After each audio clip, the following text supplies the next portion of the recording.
Bonsoir et bienvenue à la Société des Arts pour la conférence de ce soir intitulée « Le rôle du photoreportage suisse en Asie dans la communication environnementale 1950 à 2000 » par Claude Hauser, professeur d'histoire contemporaine à l'Université de Fribourg et doyen de la faculté d'histoire auprès d'Unidistance.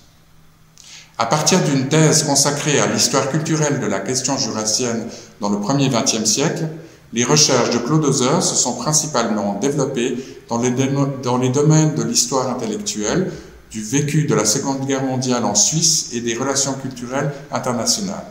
Les aires géographiques abordées dans ces travaux concernent surtout la Suisse et l'Europe occidentale, mais aussi le continent américain, en particulier le Québec et le Canada, ainsi que l'Asie, principalement la Chine et le Japon. Dans le domaine des relations culturelles internationales qui sont au centre de sa démarche scientifique, Claude Hauser travaille particulièrement sur les questions liées aux échanges intellectuels et transferts culturels dans une optique transnationale. Il a notamment développé un pôle d'intérêt et de recherche autour de l'histoire de la francophonie, en fondant notamment le Centre suisse d'études sur le Québec et la francophonie, qu'il co-dirige actuellement. Depuis quelques années, il travaille également sur les rapports entre culture, politique et environnement dans l'histoire du XXe siècle. C'est dans ce cadre que Claude Hauser s'est notamment intéressé au rôle du photoreportage dans la communication environnementale au temps de l'Anthropocène. C'est de ce sujet qu'il nous entretient ce soir au travers de l'exemple des photoreporters suisses actifs en Asie dans la seconde moitié du XXe siècle. Vous trouverez la liste de ces derniers ouvrages sur notre site internet www.sociétédesarts.ch ou sous cette vidéo. Je suis très heureux de vous passer maintenant la parole. Bonsoir, professeur Hauser, et merci d'avoir accepté notre invitation. C'est à vous. Bonjour à tout le monde. Je suis très heureux de vous retrouver derrière cet écran, faute de mieux. Merci à la Société des Arts de Genève de me donner l'occasion de vous parler aujourd'hui du sujet qui me tient à cœur, en l'occurrence la question du rôle du photoreportage suisse en Asie dans la communication environnementale. Il s'agit donc pour ce photoreportage de montrer, de dénoncer et d'alerter face aux opinions, ce qui est le titre de ma communication dont je vais vous faire part à présent. Donc tout d'abord un contexte, c'est celui du changement climatique qui a favorisé l'émergence récente d'études sur la visualisation, la communication environnementale, y compris dans le domaine des sciences sociales telles que l'histoire. Cette conférence sera donc concentrée sur 3 moments bien distincts de l'évolution du photojournalisme occidental qui a parlé, qui a montré ce champ environnemental en Asie, et ceci depuis la Seconde Guerre mondiale. Alors, premier temps, celui d'un difficile retour à la paix après le second conflit mondial, qui, pour certains journalistes ou artistes humanistes, comme le photoreporter Werner Bischoff, dont on parlera, qui s'est accompagné d'une quête d'harmonie, d'authenticité que la nature de l'Asie a pu combler, a pu assouvir au cours de plusieurs voyages. Deuxième temps, marqué alors là par les implications un peu militantes de l'écologie politique post-1968, c'est le photoreportage engagé sur le terrain asiatique toujours, mais celui que pratique un China Watcher bien connu qui s'appelle Fernand Gigon. Et ce photoreportage va s'insurger principalement face aux scandales environnementaux de pollution et aux dangers nucléaires qui risquent de toucher à ce moment-là l'Europe occidentale après l'Asie. Enfin, au tournant du nouveau millénaire, tout proche de nous, la communication environnementale va s'inscrire dans un contexte plus mondialisé, propice à la diffusion globale de ces menaces que la croissance excessive fait peser sur l'environnement de la planète. Donc le pôle principal de cette croissance sur le terrain asiatique, c'est évidemment la Chine, qui sera sous la loupe des lanceurs d'alerte d'origine suisse que sont le photographe et le journaliste d'investigation Pierre Montavon d'une part et Frédéric Kohler d'autre part, dont on analysera une des publications majeures. Donc, au fil de ces 3 temps, c'est cette périodisation, 3 phases caractéristiques, et on va suivre l'itinéraire de ces photoreporters d'origine helvétique qui ont eu un contact privilégié avec les sociétés asiatiques, du Japon à la Chine, en passant par les pays du sud-est de ce continent. Leurs œuvres sont assez emblématiques, je pense, du regard européen qu'on a porté longtemps sur l'Orient, un regard composé d'une part d'une fascination d'idées reçues et souvent d'une autoreprésentation critique de la société occidentale qui était projetée vers l'autre, vers cet autre de l'Asie. Ces œuvres sont aussi révélatrices d'une volonté chez ces photoreporters d'endosser un rôle de passeurs culturels et d'intellectuels engagés sur le terrain de l'environnement par l'intermédiaire de la puissance de l'image. La puissance de l'image, entendue au sens où Gaston Bachelard l'a définie, c'est-à-dire que ce n'est pas seulement un concept, mais c'est une image qui mobilise nos imaginations d'une manière très forte par le fait qu'elle dépasse sa propre signification. Ainsi, les images du rapport entre l'être humain et la nature en Asie, telles qu'elles vont être montrées ici, ont pu mobiliser les consciences occidentales au-delà des objectifs premiers que ces photoreporters donnaient à leurs propres images, à leurs propres représentations. Donc, est-ce qu'on peut se poser la question, est-ce que ce photoreportage helvétique portant sur les réalités asiatiques a constitué une particularité, une spécificité parmi d'autres dans la manière de couvrir les questions touchant à l'environnement au temps de l'Anthropocène? C'est encore difficile de le dire puisqu'on manque d'études comparatives pour le faire, mais c'est intéressant de voir comment ces photoreporters ont finalement contribué ou non à la fixation d'images persistantes de l'Orient construit par l'Occident au XXe siècle, tel que le fameux Édouard Saïd a développé ses thèses. Et partant de là, on va voir comment leurs clichés peuvent s'avérer propices à la mise en évidence, réelle ou exagérée, d'une nature qui est préservée et essentialisée au fil de l'histoire millénaire, cette nature de l'Asie qui a inspiré bien des reporters, bien des artistes et bien des intellectuels. L'Asie a donc pu agir en caisse de résonance privilégiée d'un message iconique diffusé par les photoreporters occidentaux qui ont cherché à fixer ainsi par l'image le développement socio-environnemental de l'Asie dans la seconde moitié du XXe siècle. Voilà, donc je vais essayer de parler de cela de manière graduelle en suivant ces 3 temps. Premier temps, une manière de montrer l'Asie et ses réalités. Deuxièmement, une manière plus critique de dénoncer les pollutions ou les scandales environnementaux. Et troisièmement, une façon d'alerter tout près de nous face aux enjeux liés à la modernisation croissante de l'Asie et au poids qu'elle fait peser sur les changements climatiques qui touchent la planète. Commençons par le premier temps avec comme photoreporter représentatif de cette volonté de montrer les choses, Werner Bischof. Werner Bischof, que vous voyez ici sur cette diapositive, est très actif en Asie après la fin de la Seconde Guerre mondiale. Auparavant, il s'est formé dans l'un des fleurons de la fameuse agence photographique Magnum. Et dès les années 30, pour remonter encore un peu plus loin dans sa formation, il a fréquenté l'école d'art appliquée de Zurich sous l'influence d'artistes proches du courant du Werkbund. Et Bischof a été particulièrement marqué par des gens comme Man Ray, notamment lors d'un séjour à Paris au cours de sa formation. Il va évoluer dans son travail de photoreporter en choisissant d'abord comme terrain les difficiles conditions de la société ouvrière en Suisse, et puis en couvrant aussi durant la guerre et surtout après-guerre des conflits et des zones de conflit et des villes détruites dont il va faire part lors de plusieurs reportages.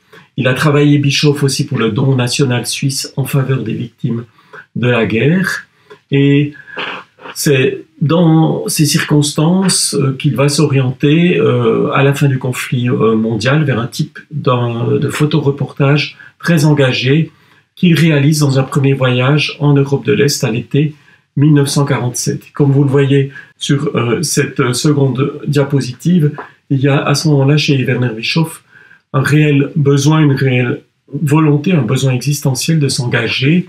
Comme il le dit à son père, « Papa, je ne peux plus faire uniquement cela, photographier des modèles de mode, etc. Le but de ma vie n'est plus de photographier des chaussures élégantes. Je suis un être humain. J'ai renoncé à ma vanité et je fais à nouveau partie de la race humaine. » Il y a donc une volonté d'engagement fondamentale chez Bischoff, et elle fait quelque part figure un peu d'exception dans la Suisse de l'immédiate après-guerre, qui est tout occupée à soigner une image plutôt conformiste et bien pensante, l'image d'un îlot de paix et de prospérité qui a été préservé au sein de l'Europe par la Providence et l'engagement de son armée. Cet idéal d'engagement chez Bischoff va d'abord s'engager sur le terrain de la reconstruction d'Europe d'après-guerre. Vous le voyez sur cette troisième diapositive. Et au-delà du rideau de fer, il va fournir de nombreux photoreportages pour des revues suisses et étrangères. Mais rapidement, Bischoff va faire face à une certaine amertume et des difficultés à faire passer son message, qui est attaché à la précision de son langage iconographique. Ces séries de photos ne seront pas toujours présentées comme il le veut dans les différents journaux où il publie, trahi par de mauvaises légendes.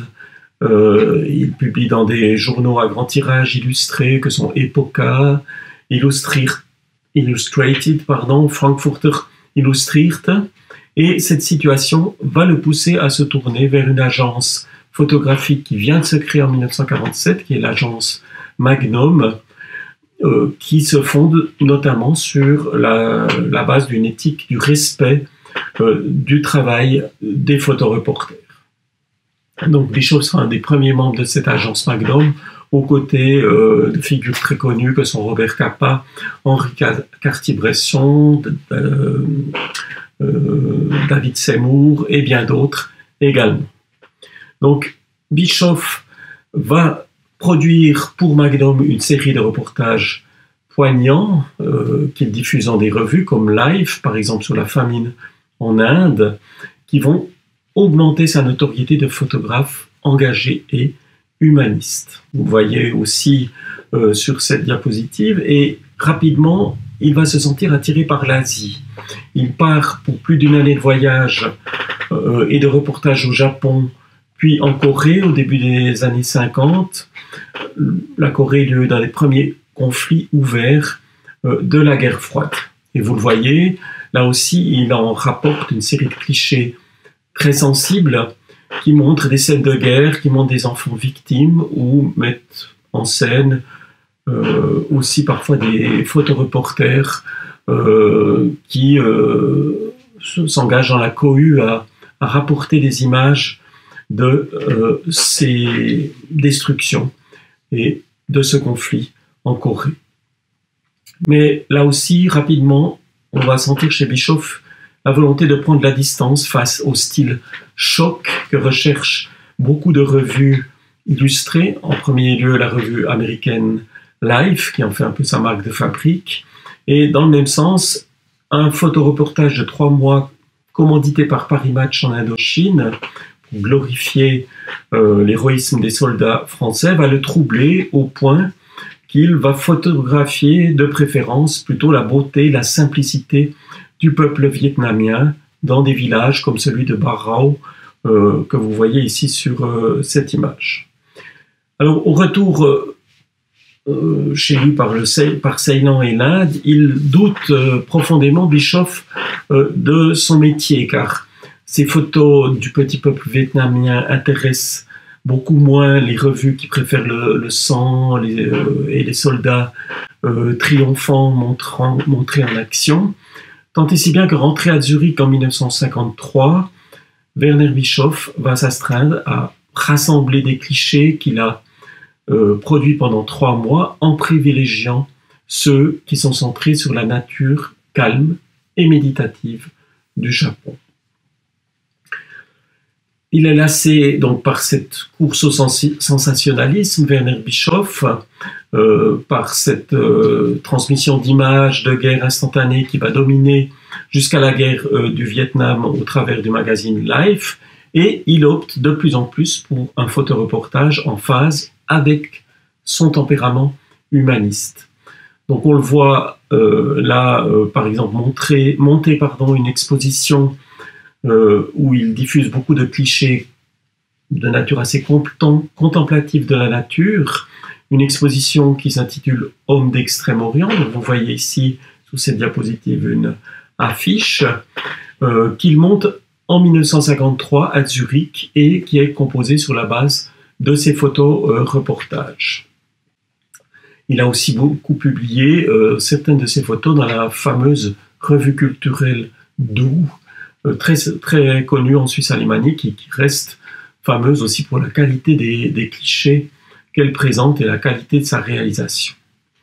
C'est donc ici une manière pour lui de montrer la relation homme-nature au Japon, de montrer son harmonie potentielle et la nécessité aussi de la préserver, ce qui caractérise la communication environnementale élaborée par Werner Bischoff. Il la pratique dans ce contexte de retour difficile à la paix et il va la poursuivre durant plusieurs années. Malheureusement, Werner Bischoff va disparaître assez rapidement dans les années 50 lors d'un accident de voiture survenu dans les Andes en 1954 précisément. Et Bischoff s'est montré sensible dans son travail de photoreporter aux moindres vibrations de la condition humaine. C'est dans ce sens-là qu'il a renforcé auprès du public occidental une vision plutôt idéalisée du rapport à la nature entretenu par les habitants de l'archipel nippon. Donc on sent chez Bischoff une volonté de rejeter quelque part le colonialisme militaro-industriel occidental au sortir de la guerre, et on sent aussi une certaine fascination du Japon qui est fondée sur des idées assez reçues à l'époque, représentatives du regard européen que l'on porte sur le Japon. Donc une vision de l'environnement qui est partagée par les élites japonaises de l'après-guerre et qui est celle d'une nature modelée par la nécessité du développement industriel, une nature construite, artificielle, reconstruite esthétiquement. Et cette vision qui est celle des élites japonaises, elle n'est pas celle que diffuse Werner Bischoff, qui lui s'intéresse davantage à une nature plus sauvage, préservée de toute intervention humaine. Voilà un petit peu pour décrire le regard de ce premier photoreporter actif en Asie après la Seconde Guerre mondiale. On peut passer maintenant à la deuxième phase dont je vous parlais, qui englobe en gros les années 60 aux années 80. Deuxième phase notable dans le développement de la communication environnementale entre l'Asie et l'Europe, et qui est marquée par une accélération de la croissance aussi de la démographie urbaine à cette époque, avec en corollaire une augmentation aussi de l'écologie politique critique qui se mobilise contre cette croissance et qui voit apparaître en premier associationnisme engagé pour la défense de l'environnement. Donc, durant ces 2 décennies de 1960 à 1980 environ, il y a de nombreux journalistes qui vont se montrer proches des mouvements militants écologistes. Et c'est un fait qui va alimenter l'idée, de manière assez durable, que le reportage environnemental a des visions plutôt partisanes. Le discours de ces photoreporters à cette époque-là vise volontiers à faire prendre conscience, à dénoncer qu'il s'agisse de cataclysmes apocalyptiques que l'on prophétise sur la base d'expériences finalement assez récentes autour de l'utilisation de la bombe nucléaire, ou qu'il s'agisse de pollution environnementale d'assez grande envergure qui sont intervenues dans le contexte urbain de la croissance dans plusieurs pays d'Asie. Donc c'est une tendance d'un journalisme et d'un photoreportage plutôt engagé et militant en faveur des thèmes écologiques qui va petit à petit se développer, mais qui n'est pas encore forcément dominante. Et certains photoreporters, y compris suisses, je pense par exemple à Emil Schultes, se contentent, eux, d'un travail plutôt de dévoilement artistique qui vise encore davantage à montrer qu'à dénoncer. Au cours des années 60, Emil Schultes a fait paraître en 1966, sous un titre assez sobre, China, un ouvrage richement illustré avec ses photographies. Emil Schultes rédige la présentation de son ouvrage en 1966, au moment où s'est enclenchée la grande révolution culturelle en Chine. Mais il a voyagé dans ce pays un peu de temps auparavant, à l'automne 1964, voyage avec le soutien des autorités helvétiques et chinoises, et sans emprunter la posture d'un dénonciateur des désastres humains et écologiques qui ont accompagné l'industrialisation accompagnant le grand bond en avant, Emil Schultes va adopter une posture plutôt de description justement de l'influence des éléments naturels sur le devenir de l'empire du milieu, en relevant la constance de cette prégnance des éléments de la nature, quasiment de manière immémoriale. Et donc c'est dans une image, une représentation de la Chine immuable qu'il entraîne ses lecteurs à travers aussi son objectif d'artiste et de photographe. Selon Emil Schultes, l'homme chinois doit finalement constamment composer et se soumettre au rythme déterminant de la nature. Ce n'est pas la posture que va adopter Fernand Gigon. La posture de Schultes est plutôt, disons, celle d'un observateur un peu semi-contemplatif des réalités chinoises. Au contraire, le China Watcher Fernand Gigon, dont vous découvrez ici sur cette diapositive une image de son passeport établi lors d'un de ses nombreux voyages en Chine, eh bien, Gigon, lui, prend plutôt une position de dénonciateur assez affirmée des problèmes écologiques auxquels il fait face et qu'il rencontre en Asie lors de ses voyages et de ses reportages. Il va publier 2 ouvrages, Apocalypse de l'atome, tout d'abord en 1958, et ensuite, dans les années 70, le 400e chat, ou les pollués de Minamata, qui paraît en 1975. C'est sur ces 2 ouvrages que l'on va s'arrêter maintenant par rapport à Fernand Gigon. Il n'est pas le seul photoreporter qui s'intéresse et qui dénonce les problèmes écologiques que rencontre la Chine et l'Asie plus généralement à l'époque, le Japon notamment, puisque quelqu'un comme William Eugene Smith, photoreporter américain, va lui aussi s'engager sur ce terrain et inspirer notamment les œuvres et les ouvrages de Fernand Gigon.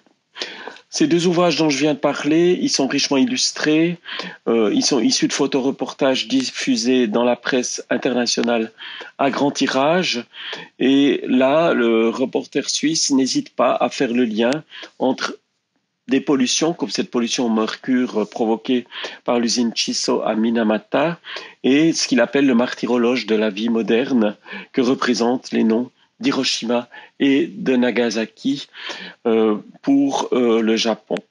C'est intéressant à évoquer, et c'est aussi bien notable que Apocalypse de l'atome résulte d'un long travail de Fernand Gigon, un travail de 3 mois qu'il a effectué durant l'année 1957, avec comme objectif principal de publier une série d'articles dans la presse européenne pas tellement pour revenir sur les cataclysmes de Nagasaki et Hiroshima, mais plutôt pour dénoncer la poursuite des recherches et des essais menés pour le développement du nucléaire en matière militaire et civile, ce qui menace, selon lui, l'avenir de la planète. Je cite, « Chaque jour un peu plus, nous nous enfonçons dans l'enfer atomique sans même nous en rendre compte. Chacun d'entre nous finira bien un jour par être l'atomisé de quelqu'un. » Donc c'est un livre manifeste que Apocalypse de l'atome, et Gigon va utiliser aussi bien le texte que l'image. Le texte, c'est un texte souvent assez fort avec des termes choisis pour entraîner le lecteur dans cette dénonciation. Et puis les images, ce sont des images de différents ordres, des images d'archives, le plus souvent militaires, qu'il a réussi à obtenir sur place, ou aussi des images qu'il capte à partir de son propre objectif sur le terrain au Japon en tant que journaliste indépendant. Donc c'est pour lui l'occasion, à travers ces images, d'accentuer, si l'on veut, le désastre provoqué par les radiations sur les corps humains, qui sont au centre de son attention, et de dénoncer donc le danger atomique. C'est une idée qu'il va pouvoir diffuser, et des images qu'il va pouvoir diffuser dans une grande partie de la presse européenne. Fernand Gigon a un réseau particulièrement développé en Europe, dans plusieurs journaux importants. Et Fernand Gigon est passé maître dans la diffusion de ces images dans de nombreux titres de la presse européenne. Il a constitué un réseau important au sein de celle-ci, avec un mode de diffusion d'images et de reportages qui bénéficie de la culture de masse qui s'est beaucoup développée à cette époque, culture de masse qui n'est pas encore véritablement concurrencée par les télévisions et qui peut se diffuser par l'entremise d'une presse illustrée à grand tirage. Donc c'est ce processus de dénonciation des catastrophes environnementales provoquées par l'homme sur lequel va s'appuyer largement Fernand Gigon, avec une mise en scène parfois presque insoutenable de corps mutilés ou déformés. Et il y adjoint des images de destruction aussi de villes qui sont totalement détruites, les deux cités japonaises évidemment détruites par les bombes atomiques, ou enfin l'image aussi d'une nature atomisée. C'est autant de sujets d'inquiétude, de méfiance croissante pour les populations occidentales qui les visionnent et qui ont du mal à emboîter le pas aux scientifiques, aux politiques qui à cette époque-là font plutôt une publicité pour convaincre l'opinion de l'utilisation pacifique possible de l'atome au niveau de l'alimentation énergétique de la planète. Donc Gigon apparaît ici comme un médiateur culturel entre les réalités asiatiques et la société occidentale, et un médiateur culturel particulièrement critique, répondant à une demande sociale, dénonçant le danger atomique et provoquant ainsi un débat qui est largement relayé dans la presse suisse et aussi dans des mouvements associatifs de plus en plus actifs et dans leur hostilité à l'utilisation de l'atome militaire et civil. Fernand Gigon va ainsi publier ce volume en 1958, qui sera traduit dans 6 langues différentes, et il va poursuivre son travail de dénonciation avec l'affaire de Minamata, une affaire de pollution, une pollution environnementale majeure, qu'il relate dans son livre Le 400e chat ou Les pollués de Minamata, qui paraît lui en 1975 chez Robert Laffont. Fernand Gigon va évoquer le terrible destin des habitants de la ville portuaire japonaise de Minamata, qui sont soumis à une pollution industrielle d'envergure au mercure et dont il va témoigner. Alors, il a beaucoup enquêté sur le destin de ces victimes, et c'est un témoignage qu'il livre, une vaste investigation très fournie en documentation, un cri d'alarme finalement à travers ce livre pour qu'on ne puisse pas dire après la catastrophe de Minamata, finalement, on ne savait pas. Et c'est dans cet objectif que va publier Fernand Gigon, que Fernand Gigon va publier cet ouvrage. Il est d'autant plus à l'aise pour prendre cette posture de dénonciation à l'époque que les sphères scientifiques et politiques, qu'il s'agisse par exemple du Club de Rome en 1968 ou encore de la conférence de Stockholm sur l'environnement 4 ans plus tard, eh bien ces milieux scientifiques et politiques commencent à dénoncer les risques de la croissance et à mettre le doute finalement sur un bénéfice constant pour la planète si l'on s'engage définitivement dans cette voie d'une croissance à tout prix. Donc il est en écho et il est en convergence avec les préoccupations de son temps, Fernand Gigon, lorsqu'il met l'attention sur le cas de cette pollution au mercure à Minamata.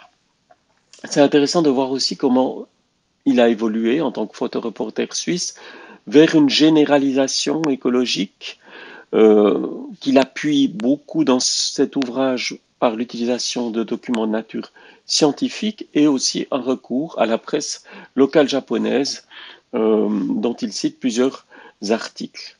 C'est une évolution qui témoigne aussi des larges répercussions du désastre humain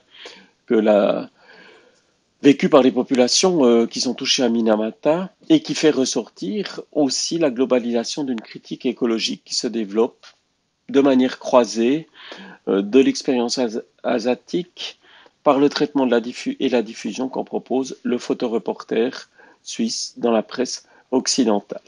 C'est là qu'il suit Eugene Smith et à titre d'exemple, on peut prendre l'icône photographique du désastre de Minamata, le fameux cliché de Smith intitulé Tomoko dans son bain, dont vous voyez ici une reproduction. Il y aura également une photo de Tomoko, vous le voyez, qui paraîtra dans le journal La Suisse. Et Gigon va la reprendre et la reproduire dans le livre avec cette note poignante. Je cite, « Personne ne l'oubliera, qui l'aura aperçue une seule fois et durant une seconde la sentira vivre au fond de lui-même jusqu'à son dernier jour, holocauste offert à la déesse moderne qui porte le nom de pollution. » Donc, au contraire de Smith, Gigon n'a pas partagé le quotidien des victimes de l'usine Chiso, responsable du désastre, mais il dénonce dans son photoreportage la déshumanisation des pollués sacrifiés sur l'autel du progrès. Donc c'est un point de vue aussi centré sur les acteurs de cette catastrophe écologique qui fait directement suite à son ouvrage sur le désastre atomique. Et Gigon, même s'il n'est pas partisan ou militant écologique à cette époque-là, en même temps, il prend des positions plutôt critiques face à ceux qu'il qualifie de contestataires gauchisants sur le plan de la dénonciation écologique, eh bien, il rejoint quelque part un discours tout de même critique face aux dangers de pollution de la nature, en concluant son livre par un manifeste des 10 commandements de l'antipollution, au ton assez combatif, où il s'engage, il appelle à s'engager aussi comme militant permanent pour la cause de l'environnement. Dénoncer dans tous les cas, élaborer des pétitions, supprimer par le droit, la raison ou la force les causes de la pollution. Voilà autant de commandements que Fernand Gigon fait figurer dans son ouvrage. De cette manière, l'engagement du photoreporter rejoint la lutte des mouvements écologiques contre la toute-puissance industrielle et ses relais étatiques. Fernand Gigon, c'est un passeur culturel entre l'Asie et le monde occidental. Il a souvent été prompt à adopter une posture assez culturaliste, décrivant la société, les mentalités japonaises, notamment par des stéréotypes, des clichés répandus, le respect excessif, le sens de la hiérarchie, l'importance des apparences, etc. Mais on le retrouve, et c'est intéressant ici, à la charnière de deux conceptions de la défense de l'environnement, un écologisme des années 60 qui a pour objectif surtout de préserver et de protéger l'homme plutôt que de respecter l'environnement, et d'autre part, une mouvance plus engagée d'un écologisme politique qui critique la civilisation industrielle, ses effets néfastes, son primat pour l'économie et la croissance, et qui met en garde des dérives d'une telle société. À témoin, le dernier des 10 commandements écrit par Fernand Gigon dans son ouvrage est révélateur. Son ultime question qu'il pose, c'est se répéter tous les soirs: qu'ai-je fait aujourd'hui contre la pollution? Ce qui revient à dire: qu'ai-je fait pour laisser à nos enfants un monde propre et garantir leur survie? Des mots qui résonnent particulièrement fortement aujourd'hui et qui montrent aussi la posture de dénonciation prise par ce photoreporter dans cet ouvrage et plus largement dans son parcours. Alors on en arrive, après l'exemple de Fernand Gigon, au troisième temps de ces agissements et de cet itinéraire des photoreporters helvétiques en Asie par rapport aux questions environnementales. Troisième temps qui est marqué par une posture d'alerte. Certains diront lanceur d'alerte, mais il s'agit d'alerter plutôt que de dénoncer, dans un contexte aussi qui a évolué. On est là au tournant des années 2000, dans un contexte qui est marqué à présent par l'évolution d'un danger climatique de plus en plus net, de plus en plus dénoncé, au temps de l'Anthropocène. Et dans ce nouveau contexte, l'image et le discours journalistique sur l'environnement vont voir leur portée renforcée et vont s'associer en quelque sorte pour alerter de manière apolitique, mais non moins engagée face aux dangers et aux risques que constitue la domination, l'exploitation à outrance des ressources de la planète par l'être humain. L'exemple que l'on peut prendre dans notre optique, c'est un exemple qui se passe en Chine avec la construction du gigantesque barrage des Trois Gorges entamé en 1993. Et ce sera le sujet du livre que le journaliste Frédéric Koller et le photographe Pierre Montavon vont réaliser et vont faire partager à un public essentiellement occidental. Là aussi, c'est une approche essentiellement artistique, mais aussi proche des réalités sociales vécues par les populations chinoises qui sont touchées par les conséquences de la construction du barrage. La Chine moderne est lancée depuis les années d'ouverture dans une croissance économique continue. La question de la gestion de l'eau se pose de manière déterminante assez rapidement aux dirigeants politiques chinois dans leur choix écologique, dans leur choix d'industrialisation et de croissance. Et c'est cela que va évoquer notamment un cinéaste suisse qui s'appelle Luc Schedler, qui va réaliser un film sur le thème de la gestion de l'eau en Chine, qui est remarquable et qui s'appelle Watermarks, Three Letters from China, dont vous voyez une reproduction de l'affiche et dont le dernier volet est consacré justement à la gestion de l'eau dans le cadre de la ville gigantesque de Chongqing, sur les bords précisément du Yangtze. Et donc c'est la source même des bouleversements environnementaux et sociaux intervenus sur la rive de ce grand fleuve qu'interroge l'ouvrage de Koller et Montavon qui s'intitule Le fleuve muré et dont vous voyez là aussi la couverture, ouvrage paru en 2006 et illustré par une calligraphie initiale aux couleurs très engagées réalisée par un lettré chinois, Wang Fei, calligraphie qui s'intitule, excusez mon chinois imparfait, Yao Zhan, soit littéralement le bassin tranché, qui fait référence à un ancien supplice chinois appliqué ici par analogie à l'être vivant que représente dans la culture et dans l'identité culturelle chinoise le fleuve du Yangtze.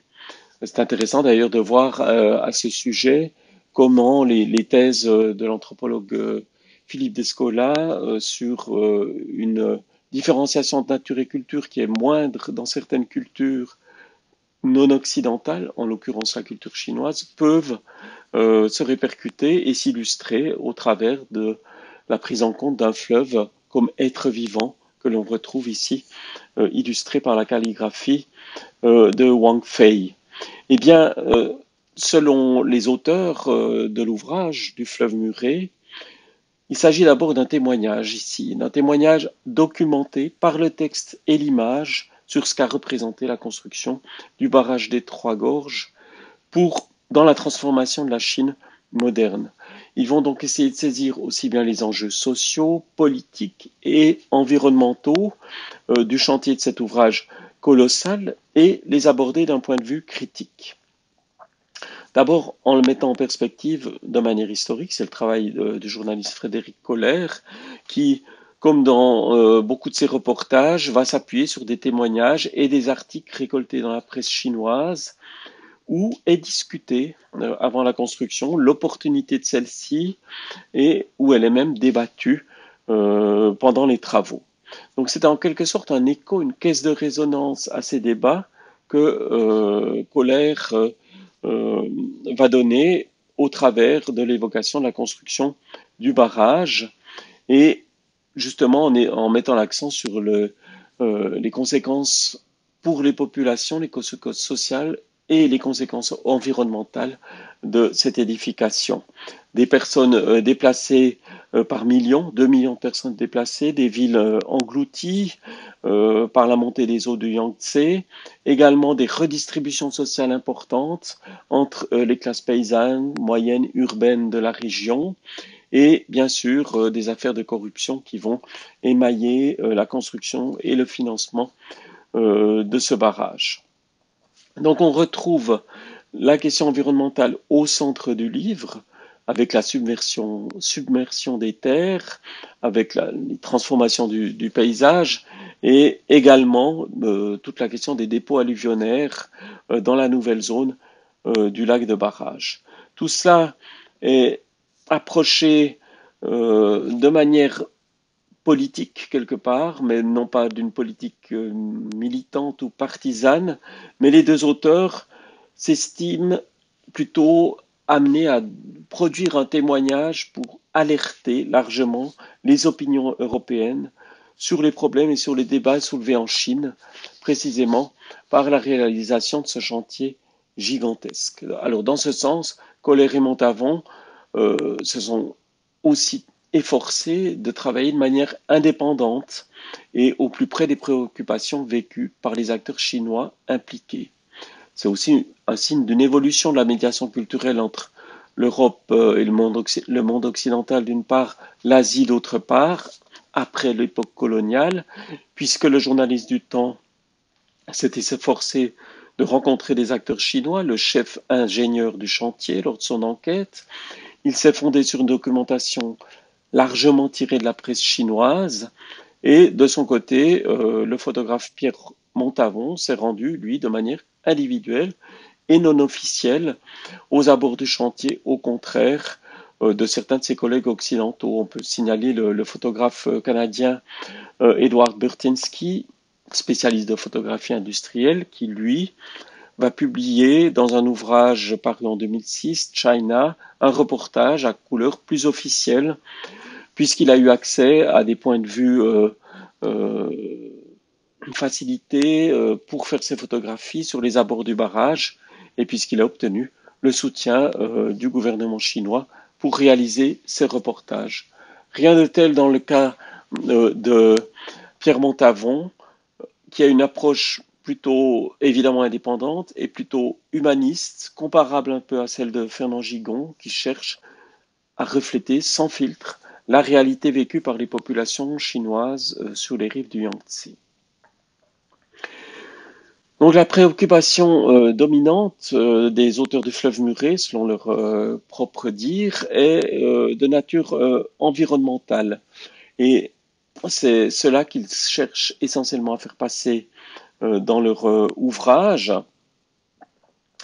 Un ouvrage qui met l'accent, comme je l'ai dit, sur les bilans sociaux, humains et culturels également que vivent les populations aux alentours du barrage et du fleuve. Vous le voyez sur les différentes diapositives qui se succèdent. Il y a tout d'abord le changement radical au niveau de l'habitat pour ces populations qui se retrouvent dans des villes totalement nouvelles, avec des perspectives et des références à des architectures plus anciennes qui sont complètement abandonnées. Donc, on maintient uniquement des références au paysage à travers quelques maquettes paysagères qui sont mises en place pour les touristes principalement, avec ce paysage de la vallée du Yangtze, autour de petites collines sur des maquettes où l'on fait passer un brouillard à l'aide de nébulisateurs. Tout cela montre vraiment comment on essaye de gérer la mémoire paysagère de cette région et comment finalement on place les populations concernées dans un nouvel environnement qui leur est totalement étranger et auquel il est très difficile de s'adapter. Donc ces photographies, ce texte, cet ouvrage vont être assez largement diffusés dans les sociétés occidentales, en Suisse, en Europe, mais ne trouveront pas grâce pour une diffusion plus large en Chine et en Asie. Elles ont quand même pu marquer les opinions occidentales à des degrés divers, et vous le remarquez sur cette dernière diapositive, elles ont pu permettre à ces populations européennes ou occidentales de se placer en quelque sorte derrière cette petite fille chinoise qui contemple le bassin du Yangtze, le lac de barrage, pardon, consécutif à l'édification du grand mur des Trois Gorges. C'est aussi une invitation à se placer dans le regard de cette jeune fille, de prendre le point de vue aussi des populations chinoises que livre ainsi Pierre Montavon. Et c'est un type de médiation intéressant que le photoreportage et l'image permet entre l'Asie et notre monde occidental et la Suisse particulièrement. Voilà, dans ce dernier temps d'alerte que je voulais souligner dans l'histoire du photoreportage suisse en Asie, une illustration finalement de la force de ce type de témoignage que nous ont livré Pierre Montavon et Frédéric Koller dans Le Fleuve Muré. J'espère que ces considérations vous auront intéressé, qu'elles vous évoqueront aussi toute l'actualité d'un thème que l'on peut développer en tant qu'historien en prenant en compte des sources qui sont non seulement des textes, mais aussi des images qui ont tout leur poids pour influencer les mentalités collectives, pour influencer aussi la perception de certaines réalités lointaines que l'on peut découvrir plus facilement grâce au travail de ces photoreporters. Je vous remercie de votre attention et puis j'espère qu'on pourra se retrouver à l'occasion dans une salle où on pourra partager une communication différente, plus sociale aussi que simplement derrière un écran. Mais merci à la Société des Arts de Genève de m'avoir donné l'occasion de vous parler de ce thème dans cette conférence. Je vous souhaite une bonne continuation. Merci beaucoup. Merci professeur pour cette passionnante conférence. Si vous souhaitez être informé de nos activités, je vous invite à vous abonner à notre newsletter mensuelle depuis notre site internet www.sociétédesarts.ch, rubrique inscription. Il ne me reste plus qu'à vous souhaiter à toutes et à tous une très bonne soirée. Au revoir.